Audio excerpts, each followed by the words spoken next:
సోదరులకు ప్లీజ్ దయచేసి అభ్యర్థి గారు మాట్లాడుతున్నారు. దయచేసి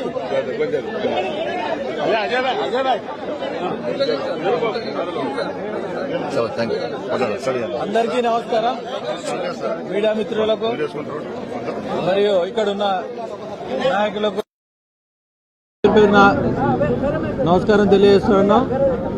ఈరోజు ఎమ్మెల్సీ గెలవడానికి కారణము అన్న బండి సంజయ్ గారు, అదేవిధంగా రాష్ట్ర అధ్యక్షుడు కిషన్ రెడ్డి గారు, ఎంపీలు ఎమ్మెల్యేలు అందరూ కలిసికట్టుగా పనిచేసి ఈరోజు నన్ను గెలిపించినందుకు మోదీ గారికి ధన్యవాదాలు. అదేవిధంగా కిషన్ రెడ్డి గారికి, బండి సంజయ్ గారికి, చింతల రామచంద్రరెడ్డి గారికి, మేయర్ గారికి, మరి ఇక్కడ ఉన్న అందరికీ పేరు పేరున ధన్యవాదాలు తెలియజేస్తా ఉన్నాను.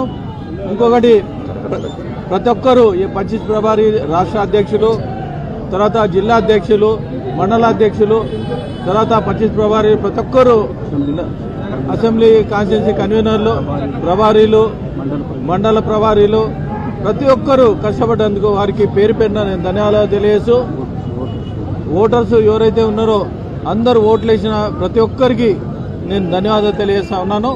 ఇప్పుడు బండి సంజయ్ గారు మాట్లాడవలసిందిగా కోరుతా ఉన్నాను.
సరేనా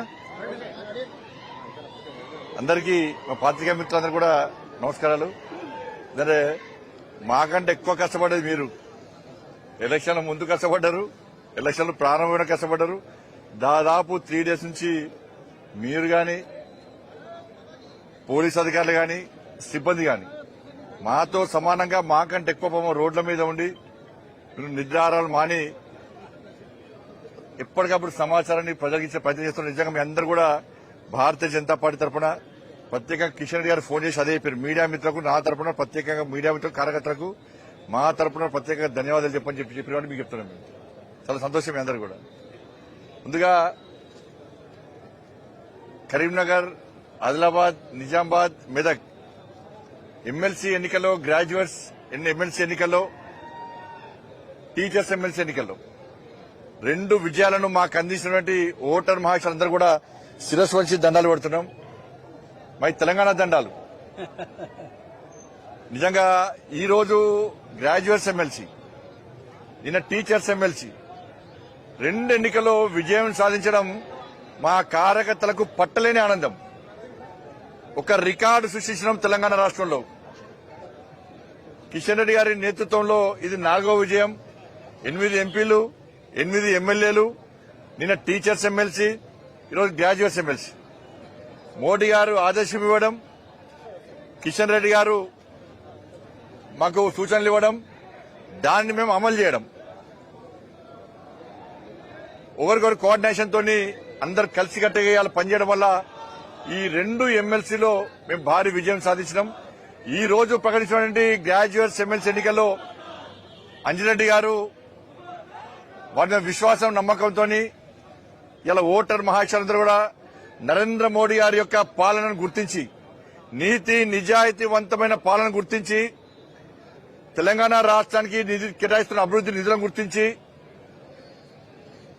ఇవాళ భారతీయ జనతా పార్టీ కార్యకర్తలకు పోరాటాన్ని గుర్తించి ఓటర్ మహాశయులందరూ కూడా అంజిరెడ్డి గారికి దాదాపు 5,000 పైగా మెజార్టీ అందించడం, 97,000 పైగా మాకు ఓటర్స్ వేయడం నిజంగా ఇది చాలా అద్భుతం, చాలా సంతోషం. మేము మొదటి నుంచి కూడా విజ్ఞప్తి చేస్తున్నాం. మేము మా కార్యకర్తలు కొట్లాడిన తీరు, మా కార్యకర్తలు లాఠీ దెబ్బలు తిన్నటువంటి విషయం, మా కార్యకర్తలు మీకోసం జైలుకు పోయిన విషయాన్ని గుర్తించి మాకు ఓట్లేయండి, మా కార్యకర్తలను ఆదరించండి, అభిమానించండి, ప్రోత్సహించండి, ఒక ఆత్మవిశ్వాసం నెలకొల్పని చెప్పి మేము కోరిన తర్వాత ఇలా ఓటర్ మహాశయులందరూ మాకు ఓటేసి గెలిపించారు. నరేంద్ర మోడీ గారు 12,70,000 ట్యాక్స్ ఎగ్జంప్షన్ ఇచ్చిన తర్వాత వాళ్ళు మాకు ఓటర్ మహాశయులు మనకు ఓటేసి గెలిపించారు. అంజిరెడ్డి గారి మీద విశ్వాసం, ఒక నమ్మకం, గతంలో ఎన్జీఓ ఆర్గనైజేషన్ పేరు మీద సమాజానికి సేవ చేయడం, అన్ని విషయాలను గుర్తించినటువంటి ఓటర్ మహాశయులు ఇవాళ మమ్మల్ని గెలిపించారు. నేను మొన్న చెప్పినా మళ్ళీ చెప్తున్నా, ఇండియా పాకిస్తాన్ మ్యాచ్ అయింది, భారత్ గెలిచింది, విజయం సాధించడం. కాంగ్రెస్ పార్టీ ఎన్ని కుట్రలు కుతంత్రాలు చేసినప్పుడు కూడా ప్రపంచంలో భారత్ కి విజయం, ఈ దేశంలో భారతీయ జనతా పార్టీ విజయాన్ని ఎవ్వరూ ఆపలేని విషయం ఈరోజు స్పష్టమైంది. 2 పొలిటికల్ మ్యాచ్ల మధ్య ఇలా భారత్ ఇలా విజయం సాధించింది. మా కోట్లేసి గెలిపించిన ఓటర్ మహాశయులందరూ కూడా మేము అభినందన తెలియజేస్తున్నాం. కాంగ్రెస్ పార్టీ ఓటమి వాళ్ళకు రంజాన్ గిఫ్ట్ ఇస్తున్నాం, పండుగ వేసుకోండి కాంగ్రెస్ పార్టీ వాళ్ళు. ఇలా డబ్బుల సంచులకు ధీటుగా ఓట్ల డబ్బాలు విజయం సాధించినాయి. వాళ్ళ 1,000 కోట్ల రూపాయలు వాళ్ళ పంచితే ఓట్లను నమ్ముకొని వాళ్ళన్నారు, పైసలు నమ్ముకొని వాళ్ళన్నారు, ఓటర్స్ నమ్ముకొని మేమున్నాం. ఓట్ల సంచులు ఓడిపోయినాయి, ఇలా నోట్ల సంచులు ఓడిపోయినాయి, ఓట్లు మాత్రం గెలిచినాయి. ఇవాళ రాహుల్ గాంధీ గారు సమాధానం చెప్పాలి. ఈవీఎంలలో స్కామ్ జరుగుతున్నది, భారతీయ జనతా పార్టీ ఇది చేస్తుంది అది చేస్తుంది అని మాట్లాడే రాహుల్ గాంధీ గారు ఈ రోజు తెలంగాణలో జరిగినటువంటి శాసన మండలి ఎన్నికల్లో బ్యాలెట్ ద్వారా భారతీయ జనతా పార్టీ నరేంద్ర మోడీ గారి నాయకత్వంలో గెలిచినాం.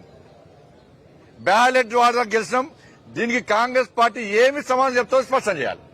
బ్యాలెట్ బ్యాలెట్ బ్యాలెట్ బ్యాలెట్ ద్వారా నరేంద్ర మోడీ గారు గెలిచింది కదా. దేశంలో ఎక్కడ ఈవీఎంల ద్వారా ఎన్నికలు జరిగినా కూడా, బ్యాలెట్ ద్వారా ఎన్నికలు జరిగినా కూడా గెలిచేది నరేంద్ర మోడీ గారి యొక్క పార్టీ, భారతీయ జనతా పార్టీ. ఇలా తప్పకుండా గెలుస్తున్న విషయం ఇలా ఒక సంకేతం ఈరోజు దీని ద్వారా నిరూపితమైంది. ఇవాళ తెలంగాణ ప్రజలకు నరేంద్ర మోడీ గారి విశ్వాసం, నమ్మకం ఉందనడానికి ఈ ఎన్నికలే నిలువెత్తు నిదర్శనం. ఓటుకు 5,000 రూపాయలు ఓటు వేసొచ్చే ముందు, వేసిన తర్వాత ఇష్టానుసారంగా డబ్బులు వంచింది కాంగ్రెస్ పార్టీ. రాష్ట్ర ముఖ్యమంత్రి గారు మొత్తం 3 మీటింగ్లో పాల్గొన్నారు, మంత్రులందరూ తిరిగారు. ఇలా భారతీయ జనతా పార్టీని ఓడగొట్టడానికి బీఆర్ఎస్ కాంగ్రెస్ 2 ఒకటైనాయి. లోపాయికారి ఒప్పందం కుదుర్చుకొని ఇవాళ భారతీయ జనతా పార్టీని మీరు ఓడగొట్టాలి, మేము ఓడగొట్టాలి, భారతీయ జనతా పార్టీకి తెలంగాణ రాష్ట్రంలో స్థానం ఉండొద్దు అని చెప్పి 2 పార్టీలు కుట్రలు చేసినప్పుడు కూడా వాళ్ళ కుట్రలను పటాపంచలు చేస్తూ ఒక్క పైసా పంచాలి, పైసలకు దూరం ఉన్నాం. మేము కేవలం కార్యకర్తల కష్టార్జితం 25 ప్రభారీ 50 ప్రభారీ, పోలింగ్ బూత్ ఏజెంట్లు, మండలాధ్యక్షులు, గ్రామ స్థాయి నుంచి రాష్ట్ర స్థాయి వరకు కార్యకర్తలు, నాయకులు అందరూ కూడా దాదాపు నెల రోజుల పాటు 15 రోజుల పాటు ఇలా ఎట్లా తిరిగిరంటే నిజంగా కార్యకర్తలు నిజంగా హ్యాట్సాఫ్ అన్నా. వాళ్ళ కష్టం బట్టే పోలే. ఆ తల్లి అమ్మవారు గ్రహించింది, గుర్తించింది. ఆ తల్లి ఆశీర్వాదం వల్ల, మా మోడీ గారి దయ వల్ల ఈ రోజు ఇంత భారీ విజయం ఇవాళ మేము సాధించినాం. ఇలా కాంగ్రెస్ పార్టీ ఎన్ని పైసలు వంచిందో మీ అందరూ తెలుసు. పైసల ద్వారా గెలుద్దామనుకున్నారు, పైసల ద్వారా గెలిచామనుకున్నారు. కానీ మీరు పైసల ద్వారా మా ఓట్లు కొనలేరు, పైసల ద్వారా విజయం సాధించలేరని చెప్పి చెంప చెల్లుమనే విధంగా ఓటర్లు గుణపాడని చెప్పారు. భారతీయ జనతా పార్టీ విజయం చేకూర్చిపెట్టారు. వాస్తవానికి ఆ బీఎస్పీ అభ్యర్థి సెకండ్ వస్తారనుకున్నాం. ఆ బీఆర్ఎస్ పార్టీ సపోర్ట్ చేసి third wicket, BRS party support చేసి థర్డ్ వికెట్. ఇంతో సెకండ్ వస్తాం, కాంగ్రెస్ పార్టీ థర్డ్ పోతుంది అనుకున్నాం. ఈ చర్చ జరిగింది. కానీ బీఆర్ఎస్ పార్టీ ఏమనుకున్నదంటే పాపం గెలుస్తుంది కావచ్చు, గంప కింద కంపుదాం, మెడలో దండేద్దామని చెప్పి మెడలో వేద్దామని చెప్పి ప్లాన్ చేసి బీఆర్ఎస్ పార్టీ రాత్రి ప్లేట్ ఫిరాయించి బీజేపీని ఓడగొట్టాలి. కాంగ్రెస్ క్యాండిడేట్ కాంగ్రెస్ వాళ్ళు చూసుకుంటారు, ఈ బీఎస్పీ క్యాండిడేట్ మేము చూసుకుంటాం, ఓట్లు చీల్చాలి, భారతీయ జనతా పార్టీని ఓడగొట్టాలని చెప్పి ఈ రెండు పార్టీలు కుట్రలు పడినాయి. ఇలా విజయం సాధించింది మేము. ఇలా కాంగ్రెస్ పార్టీకి కౌంట్ డౌన్ స్టార్ట్ అయింది. ఇలా మార్పు కోసం ఎదురుస్తున్న ప్రజలకు భారతీయ జనతా పార్టీ ఒక దిక్సూచిగా కనబడ్డది. భారతీయ జనతా పార్టీ ద్వారా మాత్రమే మార్పు సాధ్యం, భారతీయ జనతా పార్టీని మాత్రమే ఆదరించాలి, అభిమానించాలని చెప్పి ప్రజల లోపల మార్పు వచ్చింది. మార్పు కోరుకున్నారు. ఇలా మార్పు కోరిన తర్వాత భారతీయ జనతా పార్టీకే ఈ అవకాశం ఇవ్వాలని చెప్పి ప్రజలు భావిస్తున్నారు. కాబట్టి ఎక్కడ ఏ ఎన్నికలు జరిగినా కూడా ఈ విజయ పరంపర ఇదే స్థాయిలో ఇదే విధంగా కొనసాగుతుంది. ఇవాళ స్థానిక సంస్థల ఎన్నికలు కూడా ప్రజలు ఆలోచిస్తున్నారు, ఎప్పుడు స్థానిక సంస్థల ఎన్నికలు వస్తాయా, ఎప్పుడు భారతీయ జనతా పార్టీ కార్యకర్తలను గెలిపించాలని చూస్తున్నారు. ఎందుకంటే గ్రామ పంచాయతీ నిధులు ఇచ్చేది భారతీయ జనతా పార్టీ కేంద్ర ప్రభుత్వం, కార్పొరేషన్లకు మున్సిపల్కు నిధులు ఇచ్చేది కేంద్ర ప్రభుత్వం, నరేంద్ర మోడీ గారి ప్రభుత్వం. ఈ తెలంగాణ రాష్ట్రంలో అమలవుతున్నది సంక్షేమ పథకాలని కూడా నరేంద్ర మోడీ అమలు చేస్తున్న సంక్షేమ పథకాలు. కాబట్టి నిధులు కేంద్రాన్ని సొమ్మొక్కరిది సోకొక్కరిది లెక్క కేంద్ర ప్రభుత్వం నిధులు ఇస్తే, కేంద్ర ప్రభుత్వం సంక్షేమ పథకాలు అమలు చేయాలని చూస్తే, కేంద్ర ప్రభుత్వం అభివృద్ధి చేయాలని చూస్తే ఇవాళ కాంగ్రెస్ పార్టీ పేరు చెప్పుకొని డ్రామాలు ఆడుతున్న విషయాన్ని ప్రజలు గమనించారు, గుర్తించారు. కాబట్టి స్థానిక సంస్థల ఎన్నికలు కూడా ఇవే ఫలితాలు పునరావృతమవుతాయి.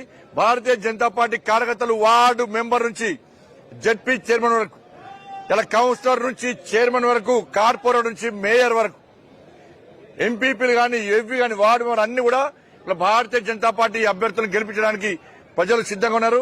ఈ రెండు ఎన్నికలు మా లోపల ఒక విశ్వాసాన్ని నెలకొల్పినాయి, ఒక భరోసా కల్పించింది. వట్టి గెలవలేనా మేము, ప్రజలు మాకు నమ్మకంతో ఓటేశారు. ఇన్ని దెబ్బలు తిన్నామన్నా ఇలా ఓట్లేసే ముందు మేము విజ్ఞప్తి చేస్తాం, మీరు ఓటేసే ముందు జై శ్రీరామ్ అని చెప్పి ఇలా ముద్ర ఏంటి అని చెప్పన్నాం. ఏ శ్రీ వాళ్ళ మీరు ఓట్లేసే ముందు 317 జీవోకు వ్యతిరేకంగా కొట్లాడిన తిరిగాని, నిరుద్యోగ సమస్యకు వ్యతిరేకంగా నిరుద్యోగ సమస్య తీర్చాలని చెప్పి మేము చేసిన ఆందోళన సందర్భంగా మా మీద పడ్డ లాఠీ దెబ్బలను ఒక్కసారి గుర్తుంచుకోండి. మా కార్యకర్తలు తలలు వలిగిన విధానం, మా కార్యకర్తల కాళ్ళు చేతులు ఉన్న పరిస్థితి, మా కార్యకర్తలు జైలు ఉన్న సందర్భాన్ని ఒక్కసారి గుర్తు చేసుకుని ఆత్మ సాక్షిగా ఓటేయండి, గుండె మీద చేసుకుని ఓటేయండి అని చెప్పి మేము ఓటర్లను కోరిన తర్వాత మా కార్యకర్తల యొక్క త్యాగాలను, మా కార్యకర్తల యొక్క పోరాటాన్ని గుర్తించి, మా కార్యకర్తలు లాటరీ దెబ్బతిన తీరు గుర్తించి ఇలా ఓటర్ మహాశయులు మాకు ఓటేసి గెలిపించారు. కాబట్టి రాబోయే రోజుల్లో కూడా ఎట్టి బస్సులో వెనుకడు వేసే ప్రశస్తం లేదు. ఏ విశ్వాసం, ఏ నమ్మకంతో, ఏ భరోసాతో మాకు ఓట్లేసిరో తప్పకుండా రాబోయే రోజుల్లో మీ విశ్వాసాన్ని వమ్మయ్యకుండా ప్రతి భారతీయ జనతా పార్టీ కార్యకర్త ఇలా మీ సమస్యల కోసం ఈ తెలంగాణ రాష్ట్రంలో అవినీతి, కాంగ్రెస్ పార్టీ యొక్క అవినీతి వ్యతిరేకంగా, కాంగ్రెస్ పార్టీ యొక్క ప్రజా వ్యతిరేక విధానాలకు వ్యతిరేకంగా ఇలా భారతీయ జనతా పార్టీ కార్యకర్తలు యుద్దం చేయడానికి సిద్దంగా ఉన్నారన్న విషయాన్ని ఇలా మీకు స్పష్టం చేస్తున్నాం. కాంగ్రెస్ పార్టీ దిగి రావాలి. మీకు వ్యతిరేకంగా ప్రజలు తీర్పునిచ్చారు. 5 ఉమ్మడి జిల్లాలు, 43 నియోజకవర్గాలు ఇలా మీకు వ్యతిరేకంగా తీర్పునిచ్చారు. ఇవాళ తెలంగాణలో 70% భారతీయ జనతా పార్టీదే. 70% భారతీయ జనతా పార్టీదే. ఇంకా 30% కూడా మేము తప్పకుండా ఎప్పుడు ఎన్నికలు వచ్చినా గెలవడానికి మేము సిద్ధంగా ఉంటాం. ఇలా కాంగ్రెస్ పార్టీ స్పష్టం చేయాలి. మీరు ఎన్నికల ముందు ఇచ్చిన 6 గ్యారెంటీల పరిస్థితి ఏంది? ఉద్యోగులకు ఇవ్వాల్సిన గ్యారెంటీల పరిస్థితి ఏంది? పీఆర్సీ విషయంలో గాని, 5 డిఏల విషయంలో గాని, ప్రమోషన్ల విషయంలో గాని, నిరుద్యోగ వృత్తి విషయంలో గాని, ఉద్యోగ నియామకాల విషయంలో గాని మేము 56,000 ఉద్యోగాలు ఇచ్చినామని చెప్పి 20,000కే నోటిఫికేషన్లు ఇస్తే ఇవాళ యువత దాన్ని నమ్మరు. మేమిచ్చినాం. ప్రధానమంత్రి రోజ్గార్ మేళా పేరుతోని సంవత్సరం లోపల 10 లక్షల ఉద్యోగాలు ఇస్తానని నరేంద్ర మోడీ గారు ఇవాళ 9,20,000 ఉద్యోగాలు ఇచ్చింది వాస్తవం. ఆర్డర్స్ ఇచ్చింది మేమే. ఇలా ఎక్కడ అవినీతికి ఆస్కారం లేకుండా, దొంగ నోటిఫికేషన్లు ఇవ్వకుండా, తప్పించుకునే పరిస్థితి లేకుండా నీతిగా, నిజాయితీగా, నిబద్దతతోని నరేంద్ర మోడీ గారు 9,20,000 ఉద్యోగాలు ఇచ్చినాం. ఇది యువతలా మీరు ఇవాళ మోడీ గారు ఉద్యోగాలు ఇస్తున్నారు. ఇలా కాంగ్రెస్ పార్టీ మాకు ఉద్యోగాలు ఇవ్వకున్నా కూడా ఉద్యోగాలు ఇస్తామని చెప్పి ప్రగల్భాలు పలుకుతున్నది. నిరుద్యోగ వృత్తిస్తాను ఇవ్వలే మాకు 4,000 రూపాయలు, ఒక్కొక్కరికి 56,000 రూపాయలు బాకీ ఉన్నది కాంగ్రెస్ పార్టీ. మాకు ఇవ్వలే అని చెప్పి ఇలా నిరుద్యోగ యువత ప్రశ్నిస్తున్నారు. మహిళలు 2,500 రూపాయలు మాకు ఇస్తాను ఇవ్వలే, మాకు ఓటేసి గెలిపించారు. రైతులకు రైతు భరోసా 25 లక్షల మందికి రైతు భరోసా ఇవ్వలే. రైతు కుళ్ళకు 12,000 రూపాయలు ఇవ్వలే. తరుగు తాలు తేమలే కూడా కొంటున్నారు, ఇలా కొనలేదు. ఇలా స్కూటీలు ఇస్తున్నారు, తులం బంగారం ఇస్తున్నారు, 4,000 రూపాయలు ఆసరా పెన్షన్ ఇస్తున్నారు.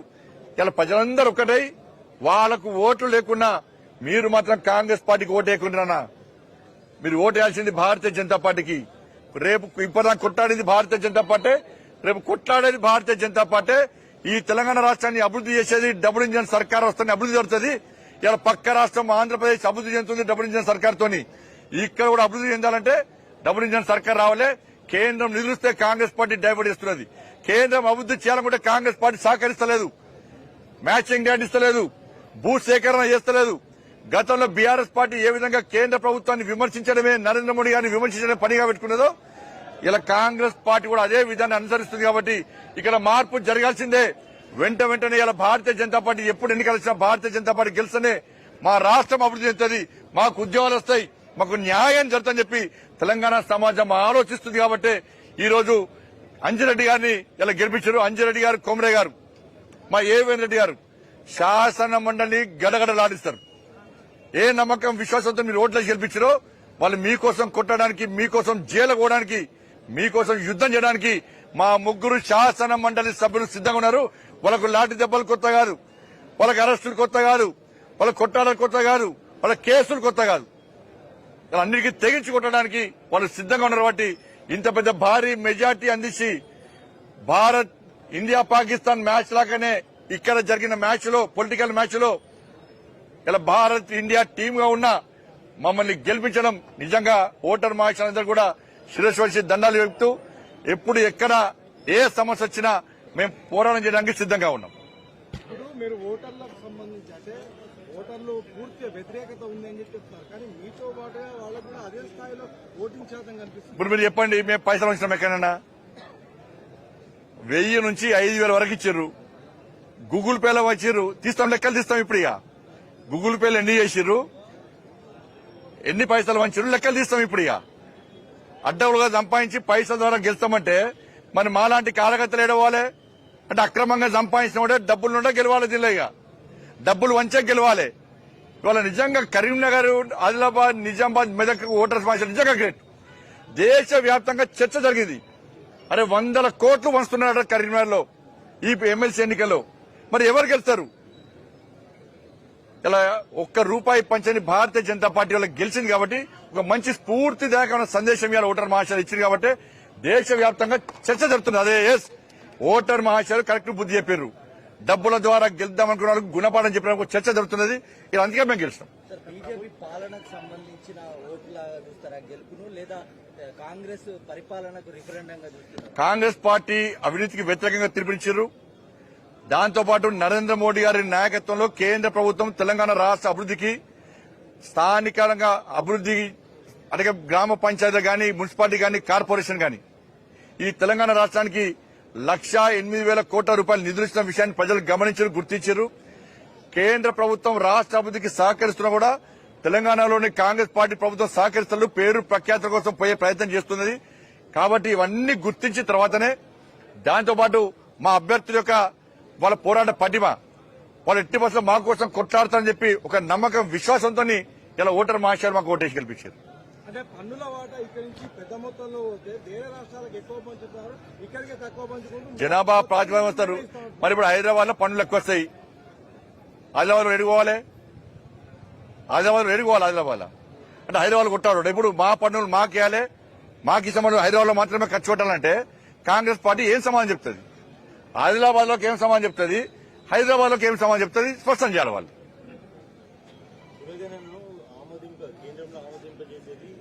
ఇప్పుడు ఒక్కరు గుర్తుంచుకొని కులగణన పేరు చెప్పారు. నేను చెప్పబోతున్నా కూడా చెప్పబోతున్నా. కాంగ్రెస్ పార్టీ మీద బీసీలందరూ కూడా వ్యతిరేకంగా ప్రదర్శించారు. హిందూ సమాజం పూర్తి వ్యతిరేకంగా తీర్పునిచ్చారు కాంగ్రెస్ పార్టీకి. హిందూ సమాజం ఒక్కటైంది. 10% ముస్లింస్ వచ్చి ఇలా బీసీలో కలపడాన్ని బీసీ సమాజం వ్యతిరేకించింది, హిందూ సమాజం వ్యతిరేకించింది. రంజాన్ పండుగ సందర్భంగా వాళ్ళకి ఎగ్జామ్షన్ ఇచ్చిన విషయం,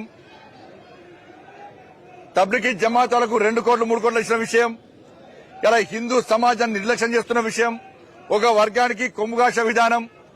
అందుకే చెప్తున్నా నేను, ఈ ఓటమిని కాంగ్రెస్ పార్టీకి రంజాన్ గిఫ్ట్ గా ఇస్తున్నాం, పండుగ చేసుకోమంటున్నాం. మేము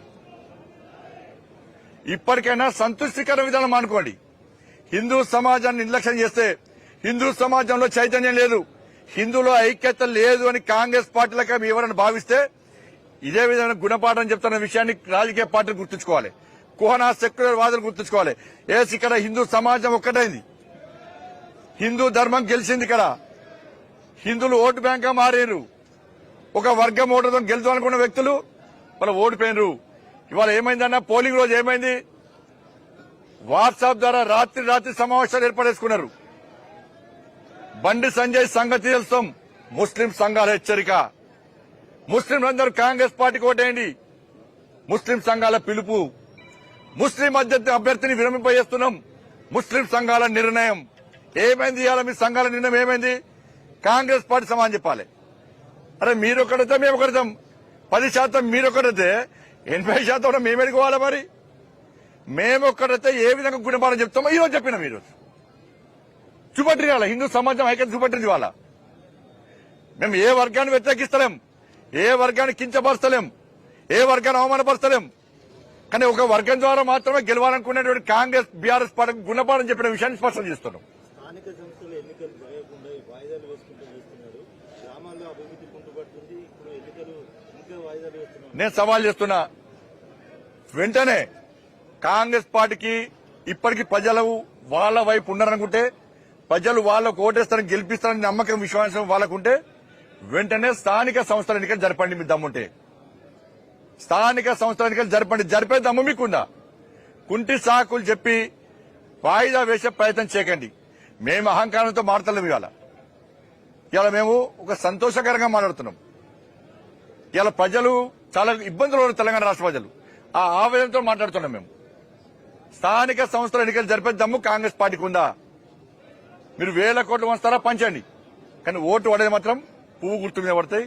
నరేంద్ర మోడీ గారి చరిష్మాను చూసి, కార్యకర్తల పోరాటం చూసి ఇలా ఎన్నికలు పక్క స్థానిక సంస్థల ఎన్నికలు మేము గెలుస్తాం.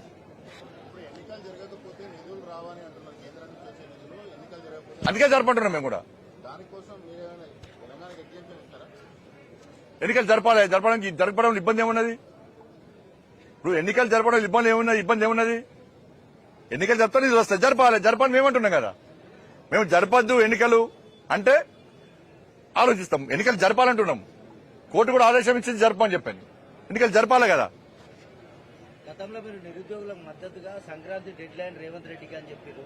ఇంకా మళ్ళా డెడ్ లైన్ ఇప్పుడు ఆల్రెడీ మేము మాట్లాడుతున్నాం. మన కాంగ్రెస్ పార్టీ ఇస్తామని చెప్పండి రియలే.